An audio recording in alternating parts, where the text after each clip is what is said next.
haven't tried the Locklicious all-natural hair care product line? Well, let's hear what the Lock community has to say about it. I love how it sprays and how it feels, you guys. Like, it feels so good. And it smells amazing, you guys. The Lock and Twist moisturizer was really good for me. The hydration mist was phenomenal. This is bomb, baby. I was really impressed, kind of blown away, and I think that if you're struggling, definitely go check them out. And check out the 5-star reviews on our website. So, what are you waiting for? Go to locklicious.com to start treating your crown like royalty.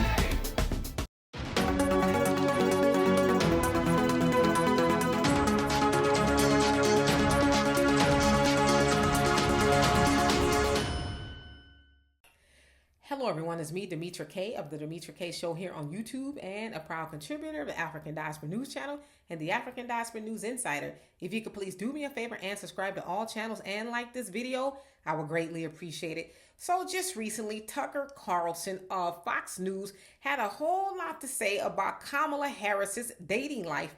And within that conversation, he talked about Montel Williams. Check it out. Yeah, well, we know her first meaningful job in politics was given to her by her boyfriend at the time, who's married, Willie Brown, the most powerful Democrat in California. But we know that Willie Brown is not the only powerful person she dated. And this is pretty interesting. We're not exactly sure what to make of it. But it turns out that Kamala Harris also dated the tabloid TV show host, Montel Williams, who's always doing shows about people's weird sex lives. We know that because of this video. Watch. Long before she met Doug Emhoff, she dated some prominent men, including in 2001, former talk show host Montel Williams. Back then, he was the famous one and had to introduce her to the paparazzi. So we know that Montel Williams called her Kamala. We also know she calls herself Kamala sometimes. But that's kind of all we know. So what was that relationship like? What did Montel Williams think of it? So we would love to talk to Montel Williams about his torrid relationship with Kamala or Kamala, because that might be one of those blanks we'd like to fill in. Anyway, he is always welcome on this show. So as you saw there, Tucker ran down the list of people that Kamala dated to get to the top, and they wanted to fill in the blanks. And he even invited Montel to come on the show to talk about his business in regards to Kamala, or Kamala, however you want to say it. And so Montel was like, yo, this is really weird that he keeps obsessing about who I'm dating or who I've dated and all of that.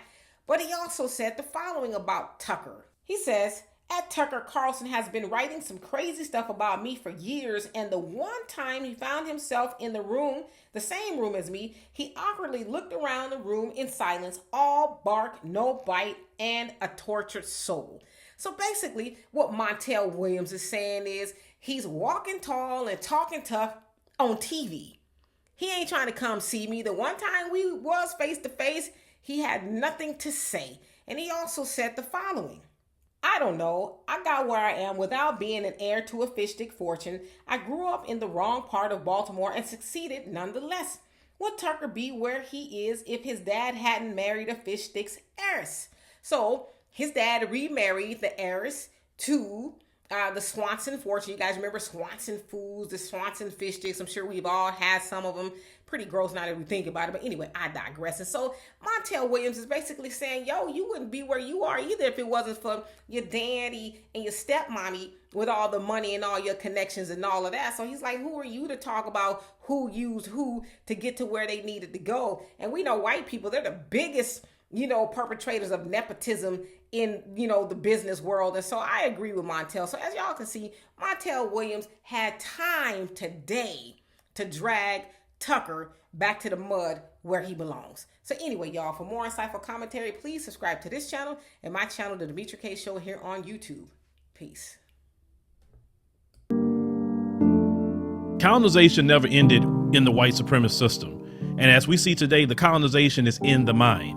Now, those who have been enslaved and those who have been colonized, we're still dealing with the remnants of that through the colonization of the mind. Pick up my book, 7 Steps to Decolonize the Mind, and we will help deprogram you from the colonization that was put upon you by generations and generations of white supremacy. You can pick it up today on Amazon.com.